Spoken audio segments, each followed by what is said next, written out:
Pallavi Sir. Creations. Daddy ఇంట్లో లేరండి, నేనే ఇప్పుడు మీ సార్ని. మీరెలా సార్ అవుతారండి, మేడం అవుతారు కానీ. సరే, ఇప్పుడు మీ మేడం మిమ్మల్ని సినిమాకి వెళ్దాం రమ్మంటే ఏమంటారు? సారీ మేడం, నాకు 64 పనులు ఉన్నాయి, ఇప్పుడు వీలు కాదు అంటారు. అయినా సరే, రాక తప్పదు అని నేను ఆర్డర్ వేశాను అనుకోండి, అప్పుడేం చేస్తారు?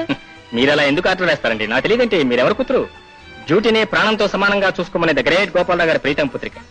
డ్యూటీ వదిలేసి సినిమాకి వెళ్ళమని నేను తెలియదు కదా, నాకు తెలుసు. మీరేదో జోక్ చేశారు, నాకు అర్జెంట్ పని ఉంది, వస్తాను, బాయ్. ఆగండి, ఏమండోయ్, ఒక్క నిమిషం ఆగండి.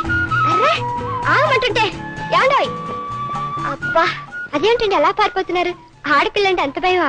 భయం కదండి, భక్తి. భక్త? భక్తి దేనికి? నేనేమన్నా దేవతనా? కాదండి, నాకు ఉద్యోగం ఇచ్చి కాపాడి మీ నాన్నగారు దేవుడితో సమానం కదా, మరి ఆయన కూతురు మీరు దేవత సమానం కదా. ఏమండి, నేను మీకు దగ్గర అవ్వాలని చూస్తున్న కొద్దీ మీరు దేవత గీవత అని చెప్పి దూరం చేసి పారిపోతున్నారు. అదేం లేదండి, కన్స్ట్రక్షన్ దగ్గర కొన్ని ఇన్స్ట్రక్షన్